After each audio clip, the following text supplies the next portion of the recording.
જય સોમનાથ વિદ્યાર્થી મિત્રો, તત્વોનું વર્ગીકરણ અને ગુણધર્મોમાં આવર્તિતા આ ચેપ્ટરની અંદર આપણે આગળ વધીએ તો ગત લેક્ચરની અંદર આપણે પરમાણ્વીય ત્રિજ્યા વિશે વાત કરી હતી. આજે આપણે પરમાણ્વીય ત્રિજ્યાની જ વાત કરશું, પણ થોડોક ટોપિક અલગ પડશે. ગઈકાલે આપણે પરમાણ્વીય ત્રિજ્યા કોને કહેવાય, એના પ્રકારો અને ત્યારબાદ સમૂહમાં પરમાણ્વીય ત્રિજ્યાની વાત કરી. એ બાબતોને જરાક જોઈ લઈએ આપણે, બરાબર? તો ગત લેક્ચરની અંદર મેં પરમાણ્વીય ત્રિજ્યા, હવે પરમાણ્વીય ત્રિજ્યાનો સામાન્ય અર્થ સામાન્ય ભાષામાં કેવું હોય તો કે ભાઈ પરમાણુની ત્રિજ્યા, અને આપણે શું કહીએ છીએ? પરમાણ્વીય ત્રિજ્યા. હવે વૈજ્ઞાનિકો છે એણે અંદાજિત પરમાણુનું કદ કેટલું કીધું છે તો કે ભાઈ 1.2 એંગસ્ટ્રોમ જેટલું અંદાજિત છે. એંગસ્ટ્રોમને હું મીટરમાં ફેરવું એટલે 1.2 × 10⁻10 એટલે અતિ સૂક્ષ્મ કહેવાય. ઓકે. આ ઉપરાંત બીજો પ્રશ્ન વૈજ્ઞાનિકો સમક્ષ એ તો કે ભાઈ પરમાણુની ચારે બાજુ છવાયેલા ઇલેક્ટ્રોન વાદળથી ચોક્કસ સીમા આપણે નક્કી કરી શકતા નથી. ઓકે. આથી પરમાણુનું કદ માપવા માટે વ્યક્તિગત કોઈ પ્રાયોગિક પદ્ધતિનો આપણે ઉપયોગ પણ કરી નથી શકતા. હવે આ પ્રશ્નોના નિરાકરણ માટે શું કર્યું વૈજ્ઞાનિકોએ? તો એણે શું કર્યું હતું કે અણુમાં રહેલા બે પરમાણુઓના શું લીધા? પરમાણુ કેન્દ્રો, તેમની વચ્ચેના અંતરનું મૂલ્ય જે છે એનું અડધું મૂલ્ય લીધું એમણે, બરોબર? અને તેણે શું કીધું? પરમાણ્વીય ત્રિજ્યા. ત્યારબાદ મેં તમને સહસંયોજક ત્રિજ્યાની વાત કરી કે સહસંયોજક બંધથી જોડાયેલા બે પરમાણુઓના પરમાણુ કેન્દ્ર વચ્ચેના અંતરનું અડધું મૂલ્ય, બરોબર, એને આપણે શું કહીશું? સહસંયોજક ત્રિજ્યા. પરમાણ્વીય ત્રિજ્યા માપવા માટે કઈ પદ્ધતિ વપરાય તો ક્ષ-કિરણ અને વર્ણપટ દર્શકીય પદ્ધતિ. ઉદાહરણ આપણે કોનું લીધું હતું તો કે ક્લોરીન. ક્લોરીનમાં બે પરમાણુઓ છે, બરોબર, એના કેન્દ્રો વચ્ચેનું અંતર કેટલું છે તો કે ભાઈ 198 પાઇકોમીટર છે, બરોબર. તો ત્રિજ્યા કેટલી થાય તો કે R = 99 પાઇકોમીટર, બરોબર. ત્યારબાદ કઈ ત્રિજ્યાની વાત કરી આપણે? ધાત્વિક ત્રિજ્યાની વાત કરી, બરોબર. ધાતુની ત્રિજ્યા કે ધાત્વીય બંધથી જોડાયેલા બે પરમાણુઓના પરમાણુ કેન્દ્ર વચ્ચેના અંતરનું અડધું મૂલ્ય અને ધાત્વિક ત્રિજ્યા. ઉદાહરણ લીધું કોપરની પરમાણ્વીય ત્રિજ્યા. કોપરના બે પરમાણુ વચ્ચેનું અંતર કેટલું છે? 256 પાઇકોમીટર છે, તો એની ત્રિજ્યા કેટલી થઈ? 128 પાઇકોમીટર. આ ઉપરાંત ગયા લેક્ચરની અંદર આપણે સમૂહમાં પરમાણ્વીય ત્રિજ્યાની વાત કરી. મેં તમને કીધું હતું કોષ્ટક 3.6b છે એ તમે જોઈ શકો છો, બરોબર. ચલો, એમાં લિથિયમની તમે જોશો એટલે લિથિયમની પરમાણ્વીય ત્રિજ્યા કેટલી છે તો કે 152 પાઇકોમીટર છે, બરોબર. ત્યારબાદ સોડિયમની પરમાણ્વીય ત્રિજ્યા 186 પાઇકોમીટર છે, બરોબર. ત્યારબાદ પોટેશિયમની 231 પાઇકોમીટર છે, અને રૂબિડિયમની 244 પાઇકોમીટર છે. ઓકે. અને સીઝિયમની 262 પાઇકોમીટર છે. જ્યારે ફ્રાન્સિયમની અહીંયા ત્રિજ્યા નથી આપેલી. એનું રીઝન છે કે તે રેડિયો સક્રિય તત્વ છે. સમૂહમાં ઉપરથી ક્યાં જાઓ? નીચે. તમે આંકડા જ બતાવે છે 152 થી 186, 186 થી 231, 231 થી 244. આ આંકડા આપણને શું બતાવે છે કે સમૂહમાં ક્યાંથી ક્યાં જાઓ? ઉપરથી નીચે. તેમ પરમાણુના કદમાં શું થાય છે? વધારો. પરમાણુનું કદ વધશે એટલે પરમાણુની ત્રિજ્યામાં પણ શું થશે? વધારો થશે. ઓકે. એને આપણે સારી રીતે યાદ રાખવા માટે શું કર્યું હતું? ઉદાહરણે લીધું હતું લિથિયમ, સોડિયમ અને પોટેશિયમ. મેં તમને શીખવાડ્યું હતું. એને સારી રીતે યાદ રાખવા. સમૂહમાં ઉપરથી ક્યાં જાઓ? નીચે. તેમ પરમાણુ ક્રમાંક વધે છે. પરમાણુ ક્રમાંક વધે તેમ શું થાય? કક્ષાનો ક્રમ એટલે કે મુખ્ય ક્વોન્ટમાંક વધે. મુખ્ય ક્વોન્ટમાંક વધે એટલે પરમાણુ કેન્દ્ર અને સંયોજકતા ઇલેક્ટ્રોન વચ્ચેના અંતરમાં શું થાય? વધારો. અંતર વધે છે એટલે આકર્ષણ બળમાં શું થશે? ઘટાડો, બરોબર. કોની વચ્ચેનું આકર્ષણ બળ ઘટે તો કે પરમાણુ કેન્દ્ર અને ઇલેક્ટ્રોન વચ્ચેનું આકર્ષણ બળ ઘટે. આ ઉપરાંત બીજી કઈ બાબત તો કે ભાઈ વચ્ચેની કક્ષામાં ભરાયેલા ઇલેક્ટ્રોન છે એ પણ આકર્ષણ બળમાં ઘટાડો કરે છે. તેથી પરમાણુનું કદ વધે ને તેમ પરમાણુની ત્રિજ્યા વધે છે. આટલી બાબતો આપણે ગયા લેક્ચરમાં જોયું હતું એટલે સુધી. એટલે સમૂહની વાત પૂરી કરી. જો એવી રીતે તમે સમૂહ 17 જોશો તમે કોષ્ટક પાઠ્યપુસ્તકની અંદર, તો એમાં પણ ફ્લોરિન, ક્લોરિન, બ્રોમિન, આયોડિન, એસ્ટેટિન તમને આપેલું છે, બરોબર. અને હવે આપણે સમૂહમાં વાત પૂરી કર્યા બાદ કોઈ પણ સમૂહમાં ઉપરથી ક્યાં જશું? નીચે. તેમ પરમાણુની ત્રિજ્યા વધશે. સમૂહની વાત પૂરી કર્યા બાદ હવે આજનો આપણો જે ટોપિક છે એ આવર્તમાં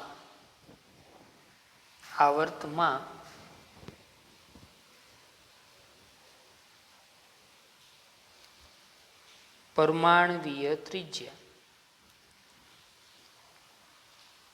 આવર્તમાં પરમાણવીય ત્રિજ્યા એટલે કે આવર્તમાં ક્યાંથી ક્યાં જાવ છો? ડાબી બાજુથી જમણી બાજુ. તેમ પરમાણવીય ત્રિજ્યામાં શું ફેરફાર થાય છે? તો ટૂંકમાં તમને કહી દઉં કે આવર્તમાં ડાબી બાજુથી જમણી બાજુ તરફ જતા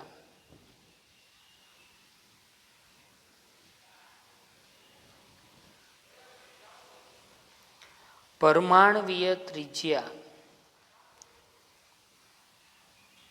ઘટે છે. સમૂહમાં શું થતું હતું? તો કે સમૂહમાં ઉપરથી નીચે તરફ જતા હતા તેમ પરમાણવીય ત્રિજ્યા વધતી હતી. અહીંયા પરમાણવીય ત્રિજ્યામાં શું થાય છે? ઘટાડો. આવું કેમ થાય? બરોબર, એની આપણે ચર્ચા કરતા પહેલા આપણે કોષ્ટક 3.6 એની જરાક નાની એવી વાત કરી લઈએ. કોષ્ટક 3.6 તમારા પાઠ્યપુસ્તકમાં આપેલું છે. કોષ્ટક 3.6 પેજ નંબર 83 ઉપર છે.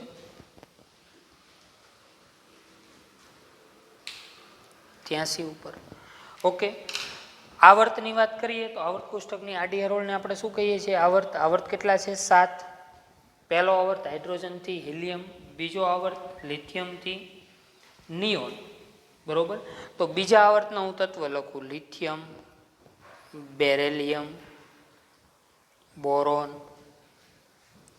કાર્બન, નાઇટ્રોજન, ઓક્સિજન અને ફ્લોરિન. એનું એક કોષ્ટક આપણને આપ્યું છે. એમાં આપણને પરમાણ્વીય ત્રિજ્યાના મૂલ્યો દર્શાવેલા છે. બરોબર, તો લિથિયમની પરમાણ્વીય ત્રિજ્યા કેટલી છે? તો કે 152 પાઇકોમીટર છે. બેરેલિયમની 111 પાઇકોમીટર છે. બોરોનની 88 પાઇકોમીટર છે. કાર્બનની 77 પાઇકોમીટર છે. નાઇટ્રોજનની 74 પાઇકોમીટર છે. ઓક્સિજનની 66 પાઇકોમીટર છે અને ફ્લોરિનની 64 પાઇકોમીટર છે. તો આ કઈ બાબતનો ઉલ્લેખ કરે છે? આવર્ત કોષ્ટકની કઈ બાજુ છે? ડાબી બાજુ. અને આ કઈ બાજુ છે? જમણી બાજુ. ડાબીથી ક્યાં જાઓ છો તમે? જમણી. ડાબીથી જમણી. ડાબીથી જમણી જતા શું થાય છે? તો કે પરમાણવીય ત્રિજ્યા ઘટે છે. આવું શા માટે થાય એની આપણે વિગતે ચર્ચા કરીએ. બરોબર, આવું થવાનું મૂળ કારણ શું? સમૂહમાં આપણે જોયું હતું ને કે પરમાણવીય ત્રિજ્યા કેમ વધે છે. તો આવર્તમાં આવું કેમ થાય એની જરાક વાત કરીએ. બરોબર, એ પહેલા આપણે જરાક યાદ કરી લઈએ. Lithium, beryllium, boron, carbon, nitrogen, oxygen અને ફ્લોરિન. ઓકે, ચલો આની બધાની ઇલેક્ટ્રોનીય રચના લખીએ આપણે. તો લિથિયમની ઇલેક્ટ્રોનીય રચના: helium core 2s1.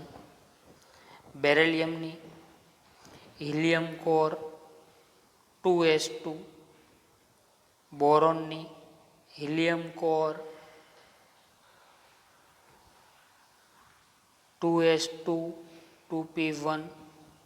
કાર્બનની helium core 2s2 2p2. નાઇટ્રોજનની હિલિયમ કોર 2s2 2p3.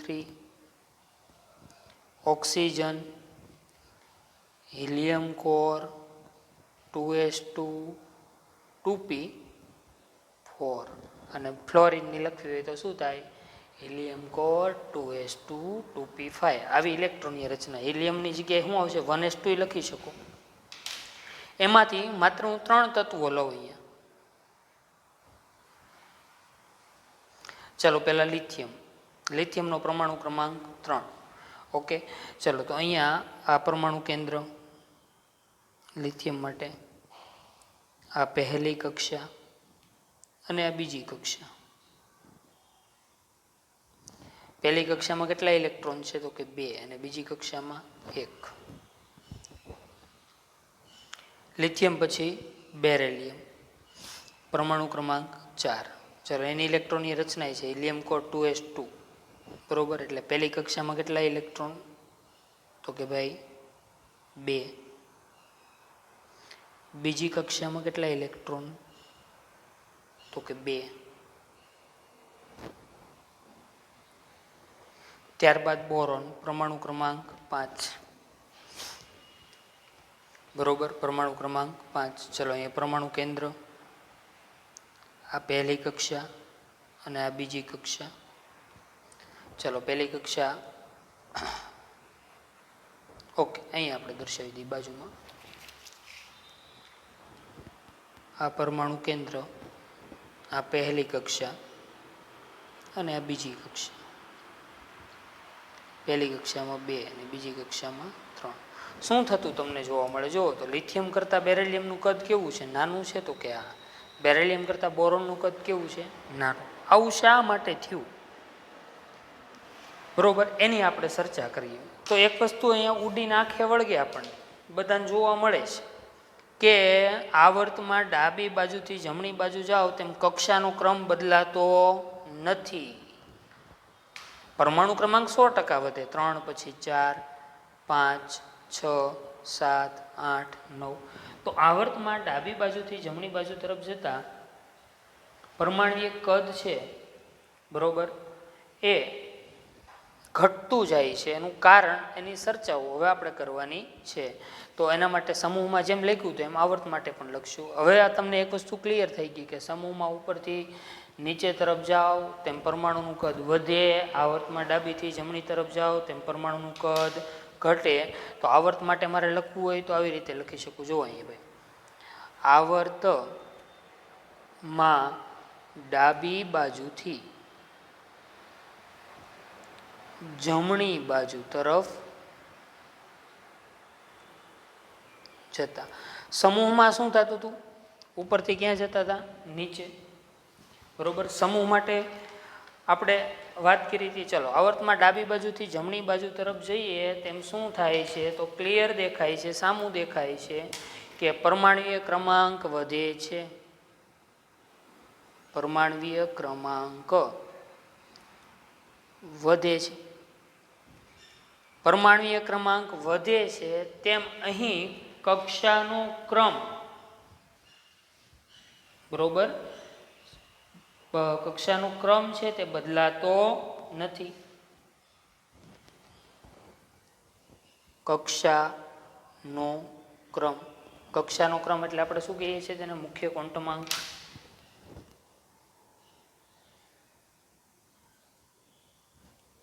મુખ્ય ક્વોન્ટમ આંક. કક્ષાનો ક્રમ બદલાતો નથી. ઓકે, સમૂહમાં શું થતું હતું? કક્ષાનો ક્રમ બદલાતો હતો એટલે પરમાણુ કેન્દ્ર અને સંયોજકતા ઇલેક્ટ્રોન વચ્ચેનું અંતર વધતું હતું. અહીંયા શું થાય છે? તો કે પરમાણુ કેન્દ્ર અને સંયોજકતા ઇલેક્ટ્રોન વચ્ચેનું અંતર વધતું નથી. સમૂહમાં વધતું હતું, અહીંયા વધતું નથી, બરોબર. અને તેના લીધે અહીંયા એના બદલે શું થાય છે? તો કે અહીંયા પરમાણુના કેન્દ્રમાં પ્રોટોનની સંખ્યા વધે છે. પરમાણુના કેન્દ્રમાં પ્રોટોનની સંખ્યા, પ્રોટોનની સંખ્યા એટલે આપણે બીજા શબ્દોમાં અહીંયા આપણે કેવું હોય તો અસરકારક કેન્દ્રીય વીજભાર, અસરકારક કેન્દ્રીય વીજભાર વધે છે.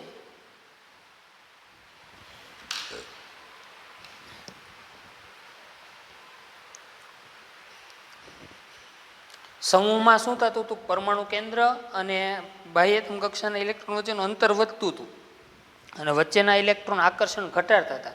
અહીંયા એમ નથી થતું, અહીંયા કેન્દ્રની અંદર પ્રોટોનની સંખ્યા વધતી જાય. ઉદાહરણ તરીકે હું જો લિથિયમમાં પ્રોટોન કેટલા 3, બેરિલિયમમાં પ્રોટોન 4 અને બોરોનમાં પ્રોટોન 5, તો અસરકારક એટલે કેન્દ્રનો જે ધન વીજભાર લાગે ઇલેક્ટ્રોન ઉપર એ વધી જાય છે અને પરિણામે પરમાણુ કેન્દ્ર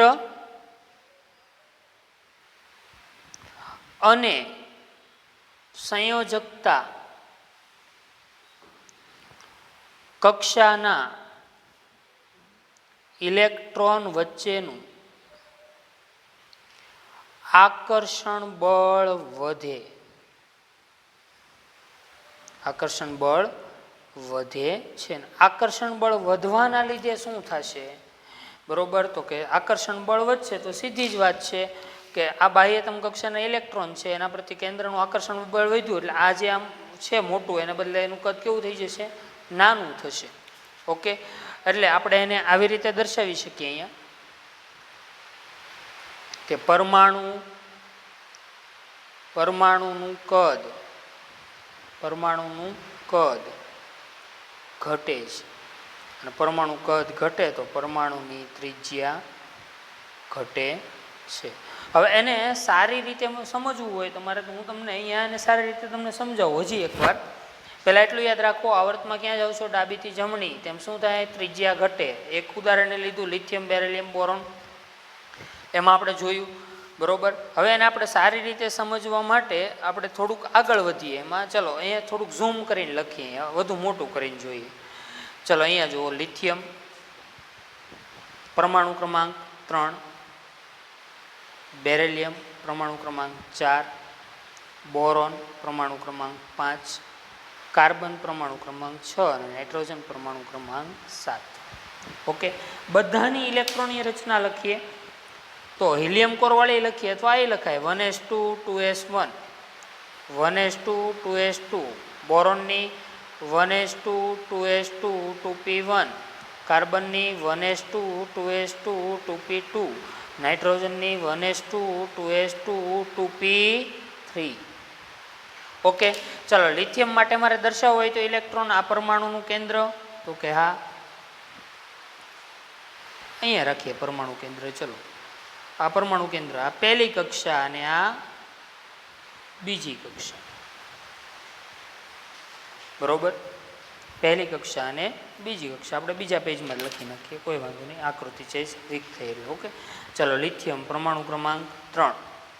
ઓકે, ઇલેક્ટ્રોનની રચના શું છે તો કે 1s2 2s1. લિથિયમ માટે આ પરમાણુ કેન્દ્ર છે તો કે આ પહેલી કક્ષા, તો કે હા, અને આ કઈ કક્ષા છે, બીજી કક્ષા. ઓકે, 2 ઇલેક્ટ્રોન લિથિયમમાં, તો કે આ અહીંયા 1 ઇલેક્ટ્રોન. ઓકે, ચલો લિથિયમ પછી બેરિલિયમ પરમાણુ ક્રમાંક કેટલો છે, 4, બરોબર? ઇલેક્ટ્રોનની રચના લખીએ 1s2 2s2. ઓકે, ચલો તો બેરિલિયમ માટે મારે આકૃતિ દોરવી હોય તો આ પરમાણુ કેન્દ્ર, ચલો આ પહેલી કક્ષા અને આ બીજી કક્ષા. ઓકે, ચલો પહેલી કક્ષામાં કેટલા ઇલેક્ટ્રોન છે તો કે 2 અને બીજી કક્ષામાં કેટલા ઇલેક્ટ્રોન છે, 2. બેરિલિયમ પછી કોણ આવશે તો કે બોરોન પરમાણુ ક્રમાંક 5, બરોબર? ઇલેક્ટ્રોનની રચના લખીએ તો કે 1s2 2s2 2p1. ઓકે, કક્ષા નથી બદલાતી, ધ્યાન રાખજો મિત્રો. અહીંયા જો અહીંયા પહેલી કક્ષા ને અહીંયા બીજી કક્ષા, એટલે કક્ષાનો ક્રમ ચેન્જ થતો નથી. ચલો અહીંયા પરમાણુ કેન્દ્ર, તો કે આ પહેલી કક્ષા અને આ બીજી કક્ષા.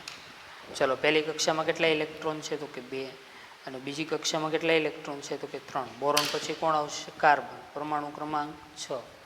ઇલેક્ટ્રોનની રચના બતાવો તો કે 1s2 2s2 2p2, 1s2 2s2 2p2.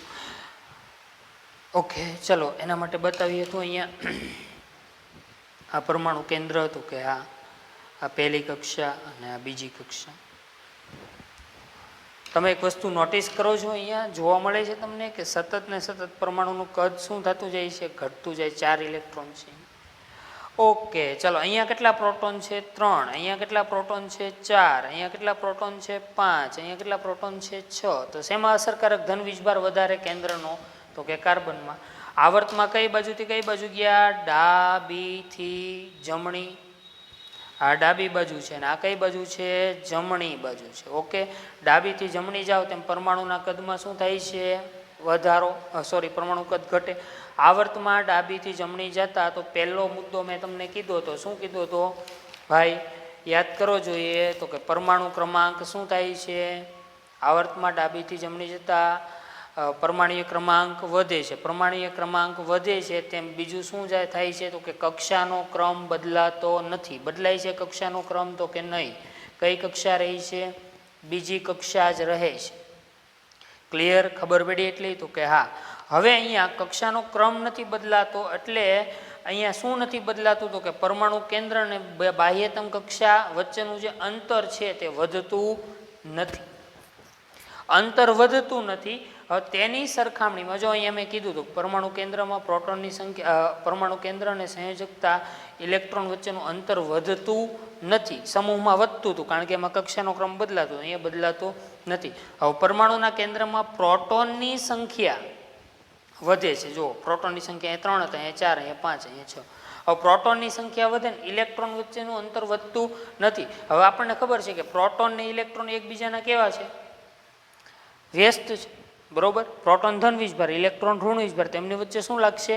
આકર્ષણ બળ. અને આકર્ષણ બળ લાગવાને કારણે આ બાહ્યતમ કક્ષા છે એટલે કે સંયોજકતા કક્ષા છે એનું શું થયું? સંકોચન થતું ગયું. ધીમે ધીમે બાહ્યતમ કક્ષાનું સંકોચન થતું જાય છે. બરોબર? આ બાબત ખાસ આપણે ધ્યાનમાં રાખવાની છે. બરોબર? અને બાહ્યતમ કક્ષાનું સંકોચન થયું આનું કારણ શું? તો કે પરમાણુ કેન્દ્ર અને બાહ્યતમ કક્ષા અથવા બીજું નામ શું કહું? સંયોજકતા કક્ષા. આ જે કક્ષા છે એને કઈ કક્ષા કહેવાય? સંયોજકતા કક્ષા. તેથી સંયોજકતા કક્ષાનું સંકોચન થવાના લીધે બરોબર અહીંયા પરમાણુ કેન્દ્ર અને ઇલેક્ટ્રોન વચ્ચેનું આકર્ષણ બળ વધે અને આકર્ષણ બળ વધે છે એટલે શું થાય? પરમાણુનું કદ ઘટે છે અને પરમાણુની ત્રિજ્યા ઘટે છે. બરોબર ને? આપણે કોષ્ટકમાં હમણાં થોડી વાર પહેલાં જ મેં તમને ભણાવ્યું હતું કે લિથિયમની પરમાણુય ત્રિજ્યા કેટલી છે? 152 છે. બરોબર? લિથિયમ માટે 152 પાઇકોમીટર છે. બરોબર? બેરિલિયમ માટે કેટલી છે? 111. બોરોન માટે કેટલી છે? તો કે 88. બરોબર? અને ત્યારબાદ આપણે જોયું હતું કે ભાઈ કાર્બન માટે કેટલી છે? તો કે 77. તો સતત શું થાય છે? પરમાણુય ત્રિજ્યામાં ઘટાડો થતો આપણને જોવા મળે છે. ઓકે, તો આજનો આપણો જે લેક્ચર છે એની આપણે સંપૂર્ણ વાત કરી. હવે તમારા પાઠ્યપુસ્તકમાં આ બાબતો ક્યાં છે એની હું તમને જરાક વાત કરી દઉં. મેં તમને છેલ્લા 2 લેક્ચરમાં જે ભણાવ્યું તમે જાતે પણ રીડિંગ કરી શકો. ટેક્સ્ટબુકની અંદર પેજ નંબર 82 ઉપર બરોબર 3.7.1 નંબરનો જે મુદ્દો છે એમાં પરમાણુય ત્રિજ્યા શરૂ થાય. પરમાણુય ત્રિજ્યા જ્યાંથી શરૂ થાય ફકરો ત્યાંથી શરૂ કરી અને પૂરો થાય ત્યાં સુધી અહીંયા સુધીમાં સૌથી પહેલાં 3 વ્યાખ્યાઓ આવી હતી એ બાબતની અહીંયા ચર્ચા કરેલી છે. પછીનો જે મુદ્દો છે એ બરોબર કે એ ત્યાંથી શરૂ કરી બરોબર એટલે કે કેટલાક તત્વોની પરમાણુ ત્રિજ્યાના મૂલ્યો કોષ્ટકમાં તમને દર્શાવેલા છે. અહીં 2 પ્રકારના વલણો જોવા મળે જેને આપણે કેન્દ્રીય વીજભાર એટલે કેન્દ્રનો વીજભાર ને શક્તિ સ્તર એટલે કક્ષા કેન્દ્રીય વીજભાર એટલે કેન્દ્રનો ધન વીજભાર એના દ્વારા સમજશું. બરોબર? એમાં અહીંથી શરૂ થાય આવર્તમાં 3.4 એ છે ને એમાં આકૃતિમાં આવર્તમાં ડાબી બાજુથી ક્યાં જાઓ? જમણી બાજુ તરફ જતા પરમાણુનું કદ શું થાય છે? ઘટે છે. આમ થવાનું કારણ એ છે કે આવર્તમાં રહેલા તત્વોમાં બાહ્યતમ ઇલેક્ટ્રોન એટલે કયા ઇલેક્ટ્રોન? સંયોજકતા ઇલેક્ટ્રોન એક જ સંયોજકતા કોષમાં ભરાય એટલે એક જ કક્ષામાં ભરાય છે. પરંતુ પરમાણુય ક્રમાંક વધવાની સાથે તત્વોમાં શું વધે છે? અસરકારક કેન્દ્રીય વીજભાર. મેં તમને વાત કરી એ કેન્દ્રનો ધન વીજભાર વધતો જાય એટલે કે પ્રોટોનની સંખ્યા વધે ને તેના પરિણામે બાહ્યતમ એટલે બહારના ઇલેક્ટ્રોનનું કેન્દ્ર તરફ આકર્ષણ વધે. તેથી પરમાણુય ત્રિજ્યા શું થાય છે? ઘટતી જાય. બરોબર? અને આકૃતિ 3.4 6ની અંદર આપણે આ મુદ્દાની પણ ચર્ચા કરી, કાલે આપણે આલેખની પણ ચર્ચા કરશું. તો એટલે સુધી અહીંથી શરૂ કરી 3.4 એથી શરૂ કરીને એટલે સુધીનું જે કામ છે એ આવર્ત માટે છે. અને ત્યારબાદ સમૂહમાં જે તમને વાત કરી મેં એની વાત અહીંથી 3.4 બીથી લઈ અને છેલ્લે એટલે સુધી છે એ તમને સમૂહની વાત કરેલી છે. ઓકે, તો સમૂહમાં પણ જોઈ લઈએ. સમૂહમાં અથવા ઊભા સ્તંભમાં પરમાણુ ક્રમાંક વધે તેમ પરમાણ્વીય ત્રિજ્યામાં શું થાય છે? વધારો થાય છે. આલ્કલી ધાતુ એટલે સમૂહ પહેલો અને હેલોજન સમૂહમાં ઉપરથી ક્યાં જાઓ? નીચે. તેમ મુખ્ય ક્વોન્ટમાંકનું મૂલ્ય શું થાય? વધે. મુખ્ય ક્વોન્ટમાંક એટલે કક્ષાનો ક્રમ. અને સંયોજકતા ઇલેક્ટ્રોન કેન્દ્રથી કેવા જાય? દૂર. મેં તમને અગાઉ શીખવાડેલું છે. આમ થવાનું કારણ અંદરની કક્ષાના સ્તરો છે એ ઢાલ સ્વરૂપે એટલે વચ્ચે આડશ કરે છે અને બાહ્ય ઇલેક્ટ્રોન પર કેન્દ્રનું આકર્ષણ ઘટાડે. બાહ્ય ઇલેક્ટ્રોન એટલે કયા? સંયોજકતા ઇલેક્ટ્રોન પર. અને તેથી પરમાણુનું કદ વધતું જાય એટલે કે પરમાણ્વીય ત્રિજ્યા વધે છે. એટલે સુધીની વાત કરી. તમે બે કોષ્ટક પણ જોઈ શકો છો. આવર્ત માટેનો છે, નીચેનો છે એ સમૂહ માટેનો. સમૂહ એકને કયો કહેવાય? આલ્કલીન. સમૂહ 17ને હેલોજન. તો શાંતિથી વ્યવસ્થિત 2 વાર વાંચી લેજો, બરોબર. અને ફરી પછી આપણે સમૂહ અને આવર્તમાં પરમાણ્વીય ત્રિજ્યાની ચર્ચા કરશું. આજે આપણે એટલે અટકીએ છીએ. ઓકે, એ પહેલા બરોબર ફરીથી હું યાદ અપાવી દઉં. આવર્તમાં ક્યાંથી ક્યાં જાઓ છો? ડાબી બાજુથી જમણી બાજુ. તેમ પરમાણ્વીય ક્રમાંક વધશે તેમ કક્ષાનો ક્રમ બદલાતો નથી, પણ પરમાણુ કેન્દ્ર અને સંયોજકતા ઇલેક્ટ્રોન વચ્ચેનું અંતર છે બરોબર એ પણ વધતું નથી, પણ કેન્દ્રમાં પ્રોટોનની સંખ્યા એટલે કે અસરકારક કેન્દ્રીય ધન વીજભાર વધે છે, બરોબર. અને પરિણામે પરમાણુ કેન્દ્ર અને સંયોજકતા કક્ષાના ઇલેક્ટ્રોન વચ્ચેનું આકર્ષણ બળ વધે અને તેથી પરમાણુનું કદ ઘટે છે અને પરમાણ્વીય ત્રિજ્યા ઘટે છે. ઓકે.